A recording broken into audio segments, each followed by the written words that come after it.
এটা এক অবিশ্বাস্য সত্য কাহিনী, যেখানে একজন মানুষ কোটি কোটি ডলারের নকল ছবি বিক্রি করে পুরো আর্ট দুনিয়া বোকা বানিয়েছিল। তার নাম ওলফগ্যাং বেলট্যাকি। গল্পটা শুরু হয় 1995 সালে, যখন জার্মানি কালেক্টর তার সংরক্ষে থাকা এক্সপ্রেশনিস্ট অ্যারিগনো মারা পরীক্ষা করতে পাঠায়। রিপোর্ট আছে ছবিগুলো নকল। এরপর আরও কয়েকটি ছবি একই শিল্পের নামে বিক্রি হওয়া ছবি পরীক্ষা করা হয়, সবই জাল। এমনকি এক ছবি এমন রং পাওয়া যায় যা 1997 সালে তৈরি হয়েছিল, অথচ ছবির দাবি করার সময় 1920। পুলিশ তদন্তে নামে এবং দেখতে পায় সব নকল ছবি বার্লিনের এক আর্ট ডিলারের মাধ্যমে বিক্রি হয়েছে। কিন্তু অপরাধের মেয়াদ শেষ হয়ে যাওয়ায় তদন্ত থেমে যায়। কেউ জানতো না এ তো ছিল বরফের চূড়ার ওপর থাকা ছোট অংশ। এই সময় জার্মানি ভিয়ার্সের শহরে এক ব্যক্তি ওলফগ্যাং বেলট্যাকি তার স্টুডিওতে ইংসের সঙ্গে মেয়ে নামের এক নতুন ছবি শেষ করছে। পুরনো ক্যানভাসে, পুরনো রঙে, কিন্তু ছবিটির আসল সম্পূর্ণ নতুন। এবং শেষে সে নিজের নাম না লিখে সই করে বিখ্যাত শিল্পী হেনরি ক্যাম্পেডঙ্কের নামে। তার স্ত্রী হেলেনা ছবিটা নিয়ে যায় লন্ডনের ক্রিস্টিজ নিলাম ঘরে। ওখানে সে এক গল্প বানায়। ছবিটা এসেছে তার দাদা ভার্নার ইয়াগারের কাছ থেকে। তিনি যুদ্ধের সময় ইহুদি আর্ট ডিলার আলফ্রেড বেকথেইম এর কাছ থেকে ছবিগুলো লুকিয়ে রেখেছিলেন নাৎসিদের হাত থেকে।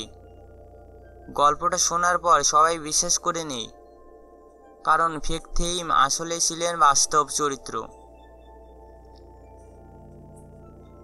ক্রিস্টিজ ছবিটি বিক্রি করে প্রায় $1,00,000, আর সেই সঙ্গে হেলেনা জাগার কালেকশন হয়ে ওঠে আর্ট জগতের নতুন আলোচনার কেন্দ্র। এখন সবাই বিশ্বাস করতে শুরু করে এই হারানো শিল্পকর্মই আসল রত্ন। ওলফগ্যাং ছিলেন এক প্রতিভাবান নকলকারী। তিনি কখনো আগের কাজ কপি করতেন না, বরং তৈরি করতেন এক নতুন ছবি, যা দেখতে মনে হতো সেই শিল্পী হয়তো আঁকতে পারতেন। আর এক্সপার্টরাও বোকা বানানো থেকে বাদ যায়নি। বিখ্যাত বিশেষজ্ঞ আন্দ্রেয়া ফেরমেথিক আর ভার্নার স্পিস দুজনেই তার নকল ছবি আসল হিসেবে সার্টিফাই করেছিলেন। তার ছবি বিক্রি হয় অভিনেতা স্টিভ মার্টিনের কাছে প্রায় $8,60,000। অন্যদিকে এক নকল ম্যাক্রো অ্যান্ড বিক্রি হয় $7 মিলিয়ন। বেলট্যাকি ধনী হয়ে ওঠে। তাদের জায়গার কালেকশন হয়ে যায় কিংবদন্তি। কিন্তু প্রশ্ন উঠতে শুরু করে, এসব ছবির প্রমাণ কোথায়? তখন হেলেনা আর ওলফগ্যাং তৈরি করে এক চমৎপ্রদত্ত মিথ্যা প্রবাদ।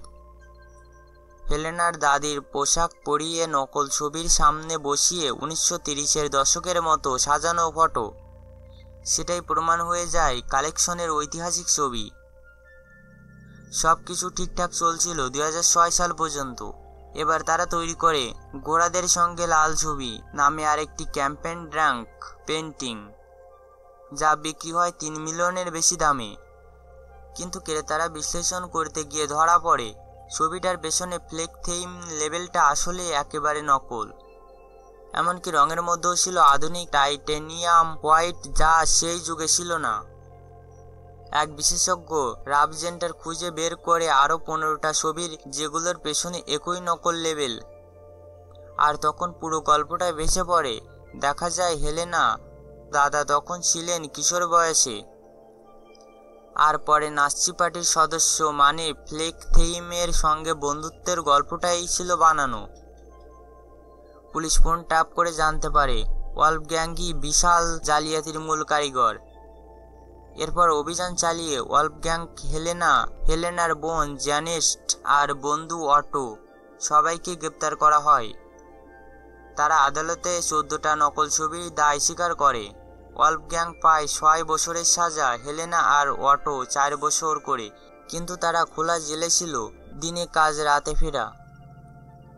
আজ বেলট্যাকি আর তার স্ত্রী মুক্ত জীবনে ফিরে এসেছে। কেউ বলে সে আর্ট জগতের ভণ্ডামি উন্মোচন করছে, আর কেউ বলে সে কেবল নিজের লোভ মেটাতে চেয়েছিল। যাই হোক, সে ইতিহাসে থেকে গেছে এক কিংবদন্তি নকলকারী হিসেবে, যে দেখিয়ে দিয়েছে কখনো কখনো নকল ছবি এত নিখুঁত হতে পারে যে আসল ছবি চেয়েও সত্যি মনে হয়। তাই বন্ধুরা, যদি তোমাদের শিল্প কেলেঙ্কারি গল্পটা ভালো লেগে থাকে তাহলে ভিডিওটা লাইক দাও, কমেন্টে জানাও কোন অংশটা তোমাদের সবথেকে অবাক করেছে, আর চ্যানেলটা সাবস্ক্রাইব করে রাখো, কারণ পরের পার্ট আসছে আরও এক অবিশ্বাস্য গল্প।